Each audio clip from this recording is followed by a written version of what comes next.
lining up for a restart. Nemechek on the inside, trying to get that lap back. Got a good shot, and he has fresher tires than does Sprague. And Sprague wisely decides to let it go. So Joe's back on the lead lap and looking for a caution. Sprague got a pretty good jump there on Rushman. If he can stay there, there's going to be a caution flag at lap 100 because these NASCAR Craftsman Truck Series have a break, a 5-minute break at halfway. The next truck in line, the green, is Kelly Denton. Remember that he'd been on 7 cylinders earlier, but they've got it fixed now.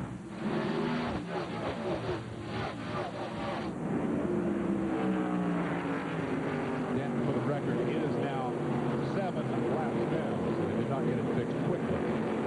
Richard Bickle is the next truck in position. He is third, and that's the number 17 lead battle. And Ruttman is able to stay with Jack Sprague for a few laps. And then, as the tires warm up, his truck will start to push, and Sprague wins. Listen, Hornaday, and Hornaday drops another spot back, and here comes Resendez in white number 7. Hornaday to 16. 8th, 9th, and 10th positions involved there. We're on board now with Mike Bliss, the Team ASA and Ultra Wheels Ford, owned by Jimmy Smith. And Brian Refner pulls up on the inside of Hornaday, so Hornaday losing positions rapidly. Been a frustrating start here. There's Jimmy Hensley going by. Going by. Something wrong there for sure. Next in line will be Barfield, 94. There's a new crew chief on that number 16 truck. John Monson has come on board. Way loose goes Hornaday. He's got a big problem. He does have a huge problem, and here comes Rick Crawford going by. The Circle Bar truck stop out in Ozona, Texas. The owner of that 14 truck. Been around with Rick Crawford for many, many years. Curtis Martin, the 13, their Visa truck. Big trouble for the reigning series champion, number 16, Ron Hornaday, who qualified well, but now is going backwards. Inbound, moving up and getting around Markham. Let's see if Marty can tell us what's going on with the champ. Well, guys, they are getting ready to bring him in if they have to. He is reporting that he thinks the right rear is going down, and the crew's been getting ready. There, you can see the tire changes and putting pressure and checking that. So we'll keep you posted if he comes down pit lane. Saw Markham go high, go low. I think part of that was looking to get around Hornaday, and the other half was hoping that he could duck if something went wrong, and that Hornaday truck turned around. You saw the pit crew waiting. The series champion, Ron Hornaday, has slipped all the way to 14th position and will lose more as he's headed for pit road shortly. Now there's another position going by the wayside as Butch Miller in the 20 truck pulls alongside. This is Walter Evans' truck. Walker has decided not to drive this year, turn the driving over to Butch Miller. And they've also switched from the Dodges to Fords. And there's Tony Roper in the 31. That's Bob Reback's truck.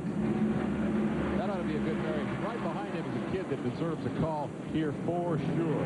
Toby Porter qualified 4th fastest in the number 10 on his first of 2 laps yesterday, and then tried to knock down the wall on the 2nd lap.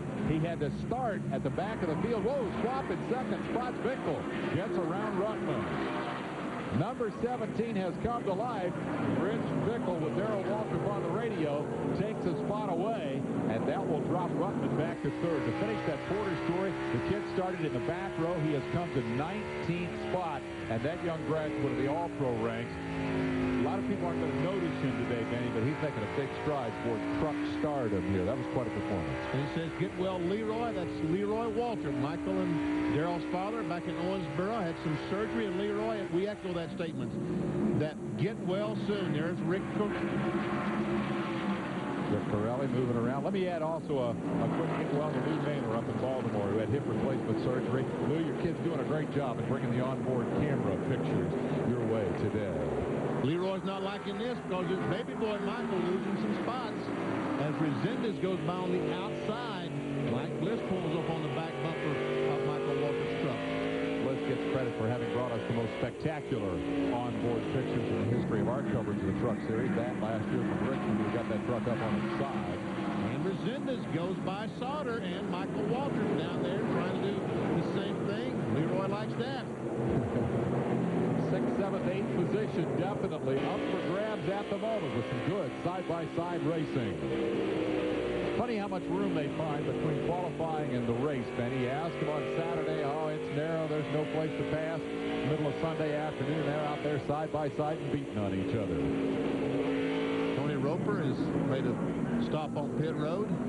Or is stopping on pit road, I should say, as Jimmy Hensley and the Cummins Dodge pick up the red and white and close in on the back bumper of the 3 of Jay Sauter.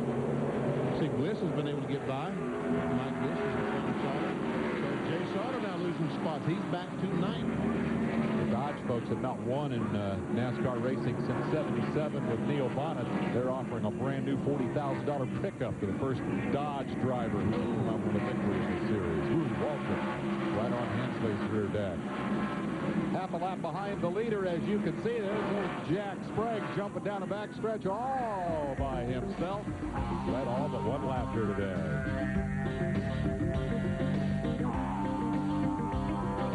Now, there's... Back live in Orlando, we have a new leader, Rich Bickle. And Darrell Waltrip's number 17 Die-Hard Chevy has just marched past Jack Sprague to take the lead, and now Joe Ruttman joins the fray to make that a 3-driver battle. Let's take a look, first of all, at how the pass for the lead occurred. Benny? Coming off turn 2, we see Sprague go up the racetrack. Bickle keeps that thing right on the bottom. Gets position when he got to turn 2, the kink in the backstretch. Jack Sprague says, go ahead, be a hero, and he was. Took the lead, did Bickle, and has led it for a couple of laps now. As Ruttman came up to join that battle, moments thereafter, they lapped the series champ, Ron Hornaday. There's a look at Hornaday right in front as he has an apparent tire problem. That was the indication of concern. Look how out of shape Hornaday got as the leaders came by. He was really struggling. Oh, here we go. Sprague is back in front. Now, this is live action. Sprague had retaken the lead, but guess what? He's about to lose her again. Nope. I might have spoke too soon. Pretty good side-by-side battle right there. This is for the lead on lap 87, approaching the midway break. At 100 laps, the yellow will fly for a 5-minute recess to refuel the truck, adjust chassis, change tires, and gear up for another 100-mile shootout. We can't get much better than this. Jack Sprague, who had led all but one lap prior to the arrival of Bickle on the scene, suddenly has his hands very, very full. In the middle of that pack, Chuck Bound nearly looped it, saved it. They continue, and the leaders are still side by side. Folks, if you were here watching this race, you'd have a problem because you don't know which corner to watch. We can only watch one corner at a time, so you have no problem. But the fans are trying to figure out where's the next action. 3 times last year in a different truck, Rich Bickle led the show. This is the first time in 19 races that he has been out front, and it is in a different truck. His owner, Darrell Waltrip, is here, and I would suspect probably smiling big time. And there goes Bickle again. There we see Darrell Waltrip. Look at him. Yeah, big smile? Big smile? No, sir. Yeah.